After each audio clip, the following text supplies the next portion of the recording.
Tiene que ver con la liberalización de las patentes de las vacunas COVID. Ayer Martín comentaba algo de esto, ¿no? Que tiene que ver con los entramados del La negocio posibilidad también. de Es decir, hacerlo, ¿no? Si sirve o no, si es una claramente demagogia, si los es... Pfizer o algunos países europeos, productores de la vacuna, dicen, no, bueno, nosotros invertimos mucha plata, ahora queremos como recibir toda esa inversión y no nos parece justo el liberar las vacunas, porque esto que implica que otros países puedan producir con la fórmula y también comercializarlas para que lleguen a todo el mundo. Pero esto claramente les resiente un rédito económico y con todo su derecho lo pueden dar, pero ¿cómo solucionamos el tema de la accesibilidad? ¿Cómo hacemos para que todo el mundo reciba las vacunas de... Como te decía, hay vacunas y vacunas que se podrían replicar y se pueden generar de forma genérica, pero hay otras que no. El 75% de las vacunas que hay hoy en el mundo circulando se dieron en 10 países ricos, básicamente. Sí, los que pusieron guita. Hay otros 130 países, por lo menos, o sea, 2.500.000 personas que no han recibido la vacuna. Esos son países de África, India, es decir, algunos continentes que tienen Pero ser pobreza. más personas todavía, Clau. Pero por lo menos te digo. Por lo menos. Ya es un dato abrumador, ¿Cuánto decía? 2.500.000. No, debe ser muchísimo 2.000 más. millones, perdón, dije mal. Sí. Bueno, perfecto. Y esa es una preocupación de Médicos Sin Fronteras, ¿no? Que es un viejo reclamo el que están haciendo para ver si se puede articular, porque aparentemente se podría hacer una excepción, ¿no? Marcar una excepción para liberar y después volver a tener el derecho exclusivo de las patentes. Vamos a hablar... O brindar concesiones especiales específicamente para esos países, capaz, ¿no? No generalmente, no a todos, pero sí, bueno, aquellos que la accesibilidad es más difícil, vemos cómo lo podemos negociar para que le llegue. Exacto. Josefina Martolén está trabajando en ese tema, es directora general de la Oficina de Médicos Sin Fronteras para América del Sur en habla hispana. Josefina, gusto de recibirte de vuelta. Ya hace unos meses habíamos hablado con ustedes y hoy la situación es otra, ¿no? Antes hablábamos, bueno, ¿cuándo llegará la vacuna? Ahora la vacuna llegó. Y llegó, la verdad, en situaciones de dificultad para la accesibilidad. Estábamos hablando recién. ¿Qué posibilidades hay de hacer un planteo desde Médicos Sin Fronteras para que se haga una excepción y se llegue con la vacuna a países que hoy no la tienen? Bueno, desde la organización, desde Médicos Sin Fronteras, ya estamos hace 7 meses apoyando lo que es la petición que ya hicieron ante la Organización Mundial de Comercio, tanto India como Sudáfrica, para suspender las patentes para el COVID-19, digamos, de lo que son las vacunas, pero también los diagnósticos y tratamientos mientras dure esta pandemia. Entonces, desde la organización, de hecho, estamos con una campaña de firmas en varios países del mundo, inclusive en Uruguay, en Argentina, en lo que es esta región, para que la sociedad civil nos apoye, digamos, apoye esta petición y presione a aquellos gobiernos que todavía no se pronunciaron a favor de liberalizar las patentes. Estamos viendo, bueno, ustedes acaban de decirlo, la distribución de vacunas se está dando de manera totalmente injusta y desigual. Estamos viviendo como una rotura de lo que es la solidaridad global y esto tiene consecuencias en todas las personas del mundo, sobre todo en las personas más vulnerables con las que trabajamos.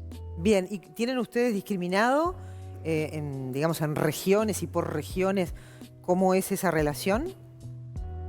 Sí, bueno, en realidad ustedes lo decían recién, pero actualmente el 83% de las dosis fueron dadas en países de renta alta o renta media alta y solo el 0,02% en países pobres. También datos que, por ejemplo, el fondo COVAX, que era el fondo que se había creado inicialmente para la distribución equitativa de vacunas alrededor del mundo, solamente se aseguró 43 millones de dosis para 4.000 millones de personas. O sea, realmente estos son datos que sorprenden y son datos que están dejando afuera a la mayor parte de la población, como decía, más vulnerable. Esto es las farmacéuticas, por otro lado, y esto es importante porque lo acaban de mencionar, en este caso, en el caso del COVID-19, no han casi invertido en las etapas de investigación y desarrollo, sino que fueron los estados quienes pusieron, digamos, de la plata de los propios contribuyentes para contribuir a que estas vacunas se desarrollaran. Estamos hablando de más de 12.000 millones de dólares que fueron adelantados a las principales farmacéuticas para desarrollar estas vacunas. vacunas. Estamos hablando de que las vacunas, por ejemplo, la vacuna Moderna y también la AstraZeneca fueron financiadas casi el 100% con fondos públicos, y también, bueno, con fondos públicos tal vez de los estados de renta alta, pero también con ensayos clínicos en personas de países en vías de desarrollo. Todo esto hay que decirlo porque, bueno, obviamente la industria farmacéutica lo que quiere es maximizar sus propias ganancias, entonces nos va a decir muchísimas cosas que después, cuando uno se pone a investigar un poquito, no demasiado, ya se da cuenta que no son ciertas. Así que, bueno, en ese sentido, desde la organización apoyamos totalmente la petición de India y de Sudáfrica. Por otro lado, estamos contentos y contentas de la nueva resolución o el nuevo posicionamiento del gobierno de Estados Unidos de la semana pasada a favor de liberalizar las patentes, porque, bueno, Estados Unidos era uno de los países que estaba más en contra. Así que veremos qué pasa. En las próximas semanas ya están las negociaciones ante la Organización Mundial del Comercio para ver si esta medida puede ocurrir. Josefina, yo te quería preguntar, porque cuando tú hablas de todas esas investigaciones y las industrias farmacéuticas y las ganancias millonarias que tienen, digo, toda esa situación de alguna manera atenta contra la credibilidad de la enfermedad y de las vacunas mismas, porque mucha gente que todavía sigue negando toda esta situación de pandemia dice que esto es un invento justamente de estas grandes industrias que lo que buscan es después comercializar sus productos. Bueno, en ese sentido no suscribimos a ese tipo de teorías que a veces son un poco conspirativas, que salen en todos lados, y creo que hay que tener cuidado también en nuestro propio discurso, ¿no? Cuando hablamos de la crítica a la industria farmacéutica, es la forma de operar, digamos, maximizando sus ganancias, pero sabemos que alrededor, y esto podemos hablar de otras pandemias, de otras epidemias, de otras endemias, donde nosotros trabajamos en más de 70 países, y realmente las vacunas han sido súper importantes para parar muchísimas enfermedades. O sea, no es la única receta, pero sí, o sea, además de los medicamentos, también están las vacunas para prevenir enfermedades. Entonces, creo que la gente tiene que vacunarse si está en la población de riesgo, o cuando le toque. Eso también es importante decirlo, porque lo que se había pensado en un primer momento, lo que se había ideado, era que todo el mundo vacunara el 20% de su población, que era la población de riesgo, y el personal, digamos, en la línea de frente a nivel de personal sanitario, y vemos que, bueno, la distribución está injusta, hace que algunos países todavía, muchísimos países no han accedido ni a la primera dosis, y unos pocos ya han vacunado a más de la mitad de su población. Josefina, con respecto a las vacunas COVID, ¿ustedes pretenden la liberación de todas las vacunas o algunas en particular? Porque ayer, consultando con Gonzalo Moratorio, que es un tipo que más o menos la tiene clara, ¿no? Nos contaba que no es posible replicar o generar genéricos en el mundo de aquellas vacunas que son ARN mensajero, que son más sofisticadas. Las otras quizás sí.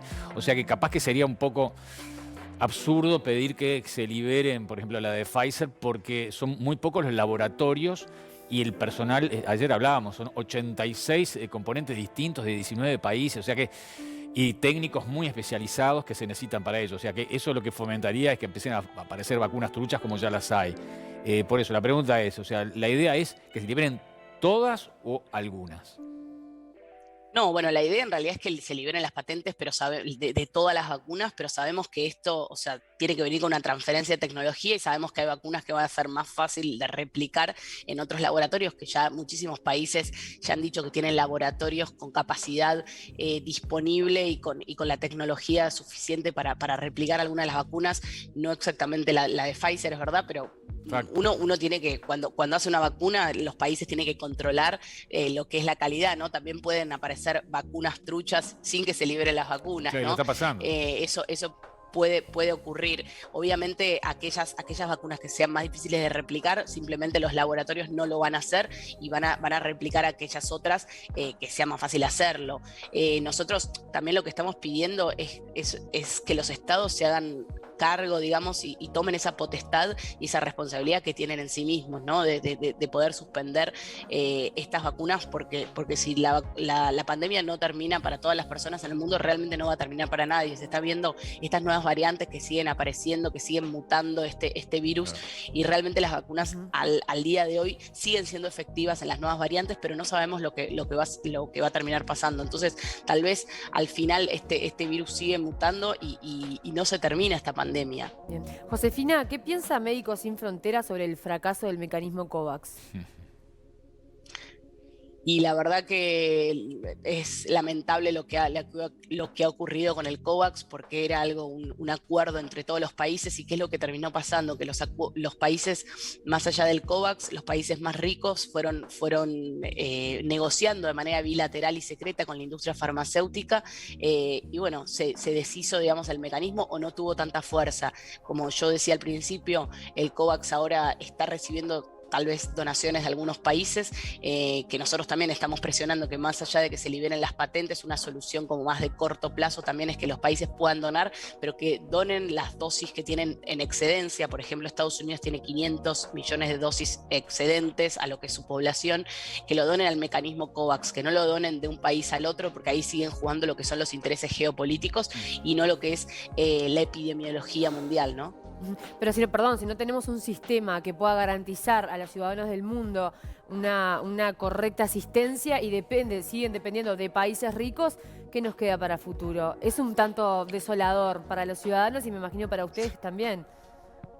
Totalmente, no, lo que ha pasado con el COVAX es desolador, vos bien lo decís, pero bueno, por eso mismo lo que ahora estamos pidiendo es que se vuelva a fomentar el COVAX, que el COVAX vuelva a tomar alguna preponderancia, y lo que está pasando es que a niveles de la vacunación, digamos, que tenemos al día de hoy, estamos hablando que recién en África, por ejemplo, no en África en general, pero algunos países en África recién van a vacunar a su población a fines del 2023, y muchísimos países de acá, muchísimo más cerca de América Latina, recién lo van a hacer para mediados de 2022, a este ritmo. Josefina. Esto tiene que cambiar, obviamente que el foco debe estar puesto en una distribución equitativa, y el COVAX era un buen mecanismo para hacerlo, pero los países terminaron desfinanciándolo por sus propios intereses. Estuvo bien, Cuqui. Josefina, ¿y siguen siendo, ya para cerrarlo, los africanos, esas poblaciones conejillos de indias de la industria farmacéutica? Ustedes que como Médicos Sin Fronteras están presentes en todo el mundo y en esos países especialmente. Bueno, la verdad que de eso no puedo hablar directamente porque no es lo que hemos visto en terreno, pero seguramente la población que está más excluida es la que primero se toma, digamos, para según qué estudios. Así que la verdad que eso también hay que tener cuidado. También lo que quiero decir es que, para cerrar, que estamos hablando de un montón de COVID-19 y está bien que lo sea, pero también nosotros estamos viendo que hay muchísimas otras pandemias y epidemias y endemias que siguen ocurriendo en todos los países en los que trabajamos. Entonces también la tuberculosis sigue siendo una pandemia, el VIH, ahora el cólera.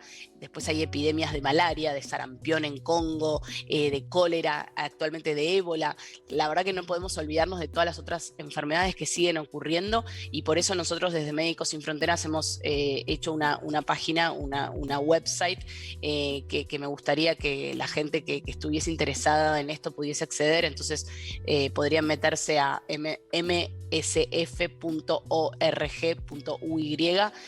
bueno, y ahí está toda la información de esto que les estaba contando, ¿no? Porque todos los recursos están puestos en el COVID-19 y se han sacado recursos para muchas otras campañas de vacunación, por ejemplo, del sarampión, y estamos viendo ahora las consecuencias en las poblaciones en las que trabajamos. Así que no queremos dejar de alertar esta situación. Claro, son epidemias que se vuelven pandémicas, ¿no? Precisamente por lo que vos contabas. Te prometo sí, que... se pueden volver pandémicas. Y endémicas, ¿no? Eso me parece. O endémicas, claro, exacto.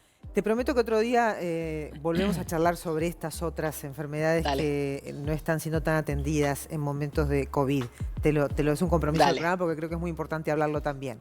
Se nos acabó el tiempo por el momento, Josefina. Muchísimas gracias a vos, en serio. Gracias a ustedes. Hasta luego. Una crack, Josefina. Me gustó mucho cómo comunica, porque la verdad esa capacidad de comunicación es muy importante para llegar con el mensaje, ¿no? Evidentemente no somos un país rico, ¿no? Eso está claro, pero creo que somos afortunados. Estuvo bien en el tema presidente vacunas, ahí, ¿eh?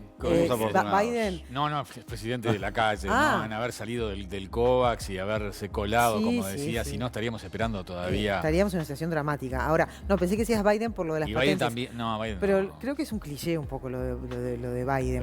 Totalmente, es una demagogia. De todas maneras, parece que tampoco hay voluntad para una suspensión temporaria, ¿no? Que eso lo estipula. Pero es una expresión de deseo. No, está bien, pero vos podés abrir una ventana a ciertas vacunas, ¿está? Pero sí. Para que lleguen a esos países, después volvés a cerrar esa ventana y las patentes vuelven a ser 100% tuyas. Claro. Es un gesto de solidaridad, es decir, la industria farmacéutica podrá tener ese gesto Pero de pasa con mucho- solidaridad. Los grandes conglomerados mundiales de las farmacéuticas podrán tener ese gesto de solidaridad y sensibilidad hacia personas que hoy necesitan la vacuna y se están muriendo. Las farmacéuticas y los países ricos que también podrían aportar, ¿no? Para que eso se concretara. Bueno, pero en definitiva la patente Sí. es de la farmacéutica, A veces no es de los hay gobiernos. algunos países o algunas entidades que son quien prende fuego y el mismo bombero. Exacto. No, está bien. Y a veces esa doble función termina siendo, valga la redundancia, funcional. Decía Josefina, bueno, si no vacunamos a la población mundial, la pandemia va a seguir estando entre Totalmente, nosotros. sí. Y capaz hay quienes les sirva esto. Pero esto es un tema, entiendo el punto, pero es un tema de patentes también. Sí. Acá el que libera la patente es el dueño, es lo que vos decías ayer, Martín.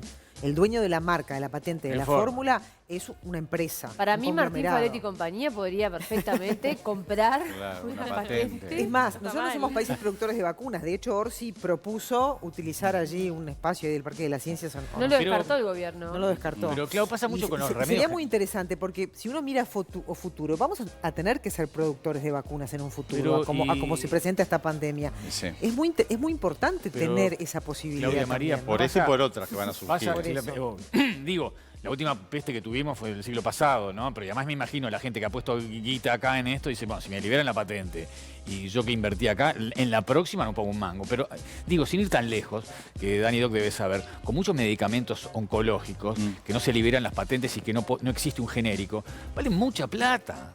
Mucha plata y no se liberan justamente por eso, ¿no? Porque es un negocio, ¿no? No solo con esto, sino con Sí. tanto medicamento. Y es un gran desafío para los estados. Exactamente. Y para los ministerios de salud. Y Y para la Organización Mundial de la Salud, Sí, ¿no? sí. Que muchas veces se la señala como que Sí. es financiada por dinero de la industria farmacéutica, porque claramente eso se escucha, se lee, Y se ha hecho oye. agua, ¿eh? bastante agua ha hecho también. Escuchás razones de dos La lados. verdad que ha hecho agua, sí. La inversión que hemos hecho en el desarrollo de este medicamento necesitamos de alguna manera compensarla, ¿no? No se puede liberar y se pueden generar. El los círculo genéricos. vicioso del dinero del que hablamos alguna vez. La economía circular.